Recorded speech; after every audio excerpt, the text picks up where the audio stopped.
For the whole black people across the globe to shine, there should have been a moment that turns speculation upside down. For any African human species to stand proudly and equally with any other human species on Earth, at least a single moment should have happened. And above all, for minds whose ultimate cognitive horizon is to colonize others and scramble for others' treasure, an ultimate response from the other minds whose stand is equality and freedom should have been ignited. These ferocious scenarios gave birth to black lions and lionesses in Africa, the Ethiopians, who didn't defend their sovereignty but also put their shield over the whole of Africa. Adwa victory, which heralded a dynamic shift of political and social discourses, is the greatest event on earth. Adwa victory is an African victory in the age of empire in which the Ethiopian patriots with traditional ammunition subsequently fired the showdown battle against modern Italian invading troops. The diverse Ethiopian martyrs whose mental setup was neither superiority nor inferiority, but ultimate equality among human species on Earth, wrote particularly an African and all black people's history on their bones by their blood through Adwa. Adwa victory was not a one-time and sudden outcome inherited once in a blue moon, but a well-organized campaign commanded by Emperor Menelik II and implemented by 12 Ethiopian commanders whose names remain above the grave. Adwa was not only an event took place in Adwa diverse topography orchestrated by Ethiopian soldiers, but an astonishing unity of Ethiopian warriors, elderly, women, and servants. Adwa is all about the freedom of the black people in Ethiopia, Africa, and the world at large. Adwa victory represents how the united black people can defend their rights. All black people can definitely keep their security when the colonizers even invade their priority and privacy. Adwa Victorial Museum, which is now really recognized here in Addis Ababa, built by the Ethiopian government for the sake of recognizing how the martyrs of Ethiopian sacrificed themselves in blood and bone. Dear viewers of our program, in our weekly Addis Tour program, I will show you how the amazing Adwa Victorial Museum here is all about the Ethiopians in the past. And it is not only about that one. I will show you how people of Addis Ababa, residents of Addis Ababa, recreate themselves here, watching and visiting all important points in this area. The 12 Ethiopian commanders, of whose name and role we don't forget, were not only commanders, but also automatic participants of the war with barefoot in the battlefield. These war leaders died physically, but they are alive in every Ethiopian's mind. For any Ethiopian to know and even live the resilience, unity, and long-lasting dream of their forefathers, the Ethiopian government has built one of its greatest achievements, the Adwa Victory Memorial Museum. This museum contains the statue of the Ethiopians who sacrificed themselves for all human beings. Built engulfing the modern engineering, the Adwa Victory Memorial Museum takes anyone back to 128 years wondering what went on when two incomparable forces went neck and neck for incomparable results. Viewers, I told you earlier that I want to talk about what's going on, what is in here in Adwa Victory Memorial Museum. And based on my previous words, I'm going to show you around all Ethiopian heroes during the battle between Ethiopians and the fascist Italians. And inside here, Adwa Victory Memorial Museum, we can get many heroes and heroines as well, who definitely played a very lion's share in defeating the Ethiopian sovereignty and independence. So today I'm going to show you all important aspects here. Stay with me now. So, as I said previously, we have here the first pioneer man who played as a lion's share during the battle between Ethiopia and the fascist Italians, who is called Fitarari Gabayo. Fitarari Gabayo is actually a well-known man. Ethiopians recognize how important this man was because he was the first Ethiopian general as well who played the most important role. And the second one is Lul Ras Makonnen Walde Mikhail. Ras Makonnen, as everyone may guess, is another important man who was simply playing the first and the pioneer role during the battle as well. So Ethiopian history recognizes this man. We have another man, King Takla Haimano Tasamma. History definitely tells you more about this man. But we don't have time actually to list all important aspects about this Ethiopian influential man. But his statue is here inside the Adwa Victory Memorial Museum. These are not only the Ethiopian men. We have another man, King Mikhail Ali. King Mikhail Ali is another interesting and fascinating man actually, who was among the Ethiopian generals during the reign of Menelik, because King Ras Mikhail is not only about playing the most important role in Ethiopian administration. We have the Jazmach Balcha Safo. The Jazmach Balcha Safo, dear viewers, is among the most prominent and recognizable men who played the lion's share in keeping the Ethiopian independence as well. He was one of the most important men who defeated the Italian fascists. We have Ras Wale Butul. Ras Wale Butul is another man in Ethiopian history. History actually teaches you more, gives you emphasis about that one, but for the time being, we don't have time actually to list all important aspects about this man, but this man recognizes actually Ethiopian intelligence, Ethiopian sovereignty, and all about Ethiopian citizenship as well. We have Fitaurari Habte Georgis Dinegde. We have much more music about this man. We have many books about this man as well. And history tells you much more again about this man, because Fitaurari Habte Georgis Dinegde was among the lions of Ethiopian, the heroes of Ethiopian, who was actually fired for the Italian fascists. Another man is Ras Alula.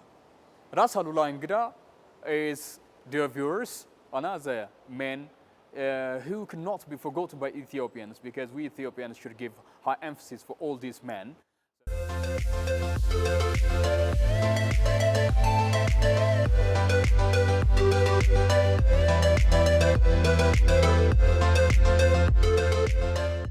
Dear viewers, now I am here in the apartment of the Adwa Victory Memorial Museum.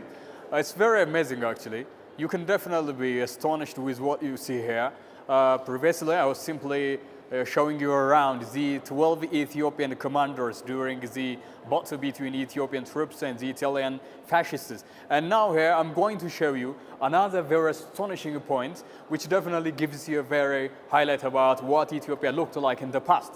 So the first one is the Adwa Victory Herald around the world. When the Ethiopians defeated the Italians, perhaps 120 years back, there were the international media who reported the Ethiopian victory over the Italian fascists. And this is actually the French magazine, which definitely reported the Ethiopian victory over the Italians. So this one is the French version. Here we have another English version. We remember actually in history books that some of the international media, especially the magazines, reported the Ethiopian victory over the Italians, as I told you a little earlier. So these are the media which reported more about the Ethiopian victory over the Italians. Another astonishing point, another very amazing point, you can see these are the Ethiopian troops. As you can see, they used to wear white clothes, white kerchiefs, by the way. In military science, we can say it's not actually recognizable, and it's not actually very important to wear white clothes, because you may be in the gun target if you wear a very light type of clothes. But the Ethiopian troops were white. This showed that the Ethiopians were absolutely confident in defeating the Italians, because they were prepared enough. I remember, and everyone remembers, that the war broke out during a Sunday. And Sunday in Ethiopian culture and Ethiopian religion is a day which is actually common for the Ethiopian Orthodox and many other religions actually to stay at home. So during the religious issues like, as we can remember, days on Sunday, the Ethiopians wear white clothes. Even though they wear white clothes, by the way, all of the Ethiopian troops were not under the target of the Italian fascists, by the way. So this shows how Ethiopians were prepared enough. You can see this one.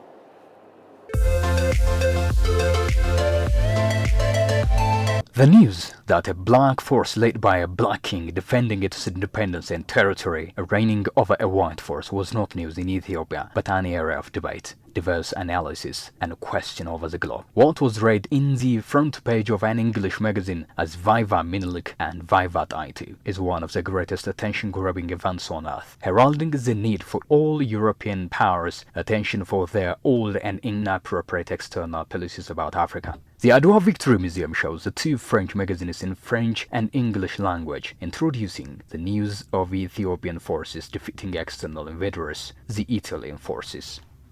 Inside the museum, one sees the traditional arms that the Ethiopians used. While confronting an external force with colonization mental makeup, Ethiopians didn't dare to back off, reckoning the modern arms of enemy forces, but stood solid for the last showdown battle with traditional arms, namely daggers, swords, shields, and backward firearms. However, even though the less sophisticated the arms were, the greater their sense of pride was, and that as a result saw the Ethiopians capture the heavy cannon from enemy forces and reuse of it for the battle. The other significant thing that clicks one's mind is the fact that the Ethiopian troops were in clean white clothes, which in fact seems quite absurd, as wearing white clothes during fighting is getting ready to be in the enemy's target. However, there are two basic reasons for this. First, Italians with calculations started the war on Sunday, reckoning Ethiopians to stay still at home, as this day is a day to spend times at home and in church. Secondly, Ethiopians were confident that nothing goes beyond their control, whatever they were. Viewers, these are the other materials which are called shields. Shields are very important just to keep yourself from the enemy's attack. You don't use these materials to attack enemies, but you simply use them to keep yourself from dangerous situation, a catastrophic situation. So the Ethiopians used these materials when the fire bullet was fired from the enemy. These materials, as I told you, are very crucial enough in simply directing the attack or the target that you may have from the enemy forces. The other one is daggers. Daggers are common now even in Afar and many parts of Ethiopians. 100 and many years back, Ethiopians used these materials to attack enemy. By the time Ethiopians didn't have modern war equipment, what they had was this one only. But these materials were very crucial. As compared to the Italian forces, we Ethiopians cannot be said had very important materials, but what we had was this one. Using them, Ethiopians kept their sovereignty and dignity. Another material, as you can see, is swords. Swords are very tough materials, very sharp actually, and very hard for enemy forces. So, as I told you, your pride and your dignity cannot be determined by what you have, but what you have inside. So Ethiopians used these materials and were very fantastic enough in defending themselves. Dear viewers, I have been showing you all important aspects that Ethiopians used during the war between Ethiopia and Ethiopians. Now I'm going to show you another one. Stay with me till the end. What was the role of women during the battle of Ethiopians and Italians? This is actually a heavy question. The Ethiopian women did very well during the war. Actually, we Ethiopians and perhaps many people across the globe feel that war belongs to only men, but this is absolutely wrong. The Ethiopian women, the Ethiopian females sacrificed themselves a lot more about the war as well. They used actually the war as a means to show their way and the improvement and perhaps their significant role on war. Here we definitely see, dear viewers, that the role of women during the Adwa campaign and battle. The Ethiopian women sacrificed themselves in preparing food for the fighters, for the men, and perhaps for supporting men being behind men as well. So the Ethiopian women were absolutely fantastic enough in that regard. Here we can simply watch what was looking like when women, the Ethiopian women, stood by men. As we can see, they are preparing food. They are simply grinding the cereals. They are sitting and cutting some materials as well. They are generally preparing food for men. So this is not actually a very simple role. This is a very astonishing role of Ethiopian women. Dear viewers, you can see here the journey of the Ethiopian men, the Ethiopian fighters, the Ethiopian heroes and heroines from different topographic locations of Ethiopia to the northern part of Ethiopia. This shows how they went through different directions This is actually the same. Previously, I was talking about the women, the female. And this picture shows you how the Ethiopian women were absolutely catastrophic when even you see on their face. They are looking very angry, they are very courageous and fantastically ready for war. So their contribution cannot be concluded in a very short period of time. Here, this show tells you much more about anything that went on 100 and more years back. When someone is attacked by the enemy forces, it's likely that he or she may fall to the ground. So when someone is injured, the girls, the women, or the Ethiopian females are there to support him. They feed him, they actually watch him as well, they wash him. So this is a very nice contribution during the war. Ethiopian women are very fantastic in this regard, dear viewers. Our visit cannot be concluding, as I told you, in short period of time. This is another picture. Everyone can get that the geographic location is quite hard. You have to go through different geographic locations. You may have hills, you may have mountains, you may have rough hills as well, or gorges. So you have to walk through that so that you can have a very nice outcome. Viewers, now I'm here in another statue that represents the Ethiopian topography, the Ethiopian geographic location during the war between Ethiopians and Italians. I'm repeating this word because all this victory memorial commemorates what went on 100 and more years back in Ethiopia. This topography, as you can see, is quite different. You can have the hills, you can have rough grounds, you have mountains as well. So this represents the Adwa mountains and hills that the war went on, a place where the Adwa victory definitely stood on a very strong ground. A person who comes here can definitely identify the names of places. For instance, we have the kilometers from Adwa, the central war area, and the places that were used for the war purpose. So this area represents the topographic location of Adwa. This cannot be actually taught in history, but you can simply see or watch so that you can believe what went on in history. This is cannon. It's called cannon, war equipment, or heavy artillery that was used by the Italian troops. I told you the Italian troops used actually war equipments which were absolutely modern, but in the Ethiopian side, Ethiopians didn't use modern war equipments. But this one was actually belonging to the Italian troops. But after the attack against the Italians by Ethiopian troops, this was actually captured or subsequently utilized by the Ethiopian troops after their offensive against the Italian troops. So this material, war equipment, is called heavy artillery cannon. And we have other war equipments which are very important. I told the Ethiopians didn't use only traditional materials, by the way. They used some modern materials as well. These are called the pistol. We know pistol actually, we used recently as well. And amazingly, Ethiopians also used a telescope. Emperor Minilik used a telescope actually to have a very general view of what was going on around Adwa.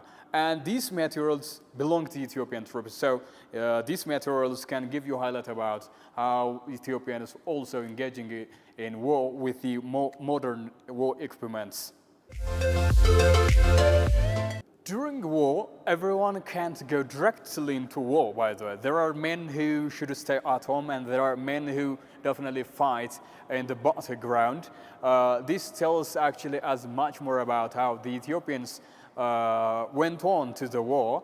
Behind me, there is actually a very nice document that tells you about the administrators of Ethiopians, those who were ruling Ethiopia during the war.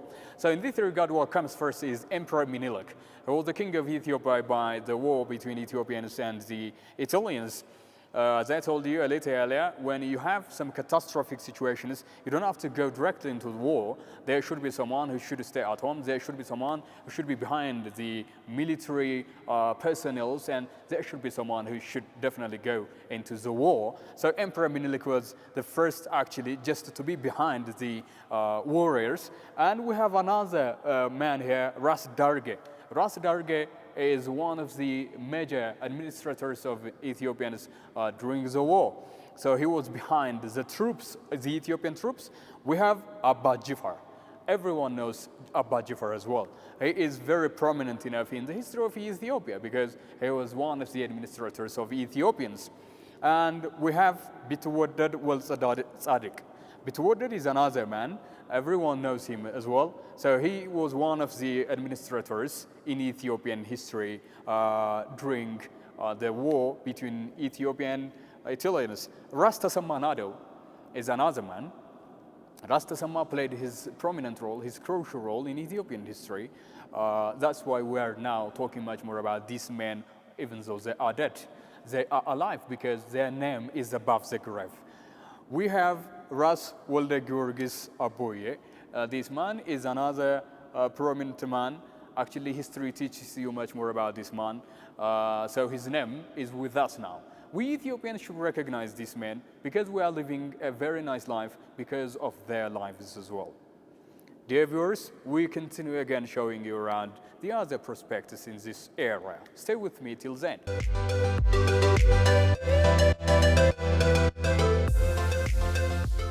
Now is a crucial time. I am now right in front of the major cause of the war between Ethiopians and the fascist Italian troops. This is a monument, this is an indicator, and this is a legend, and the appropriate and the right cause for the war, as I told you, between Ethiopians and the fascist Italians. This shows you when the Italians and the Ethiopian troops signed the Wuchale Treaty, which was the prominent cause of the war. This treaty is absolutely amazing, actually, because the version had two versions, Amharic and English. So in English version, the English version was pro-Ethiopian policy, but the English one was pro-Italian policy. So the Italians actually misinterpreted or misconstrued the Ethiopians in the English version because the Amharic and the English were quite different. Their point inside was quite different. So the war broke out automatically after Emperor Minilik and King Taitu went through that version. So this is the appropriate and the major cause for the war between these two groups.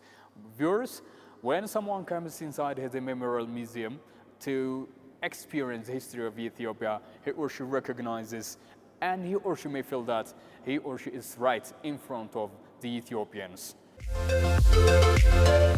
Adwa victory didn't implicate that a united black force can unleash invader but give birth for the African unity as per which the African Union was later established and independence of the whole Africa, which was under colonization for decades. African campaigners rose. African fighters stood firm from far and near, strongly calling for the freedom of Africa. Now, all Africans are together elsewhere, with recognizably different topography, different language and culture, social status and living style. Ethiopians laid a cornerstone for all black people, and the Adwa Victory Memorial Museum in Addis Ababa has also given ways for the whole Ethiopian people to know and live their history, besides gating sites for recreation. The Adwa victory heralded the way for the African Union. Ethiopians and Africans united actually after the war between Ethiopians and Italians. This is a major instrument for the whole black people on earth because when the Italian troops came to Ethiopia, Ethiopians didn't accept their colonization empire. They fought for their freedom and their right. This monument is absolutely amazing. It shows you, dear viewers, about how we Ethiopians defended ourselves. And after the Ethiopians' independence and Ethiopians' freedom, actually, all the African people and African countries opened up their freedom and their integration. So we have here men who are very crucial and prominent in the history of African empire and African culture as well. These men are very crucial, as everyone may see. We definitely learn much more about them when we go deep into the history of these men. We have many establishments of the organization of the African unity and the sculptures inside it and the articles as well. the main roads between the Ethiopians and Africans, and even these all heralded the freedom and independence for the whole black people on us. The African Union is now having its headquarters in Addis Ababa because Ethiopians were prominent enough in giving way for the freedom of the whole people of Africa and across the globe as well. Dear viewers, in our today's stay, we had a look at the Ethiopian 12 commanders of the war during the Emperor Menelik II. And we had a look at the Ethiopian materials, war equipments, which were used during the war between the two countries. And we didn't even finish that. We went on showing you about the contribution of the Ethiopian women during the war. Because in Ethiopian culture, we underestimate the contribution of women. But during the war, women had a very astonishing contribution. We showed you the topography of the Ethiopian during the war between the two countries. We had a look at most important parts of this Adwa Victory Memorial Museum. Our today's program ends here because of time constraints, but in another time, I may come up with another lesson in another area with another time. For the time being, I thank you for watching our program and staying with me. Bye for now.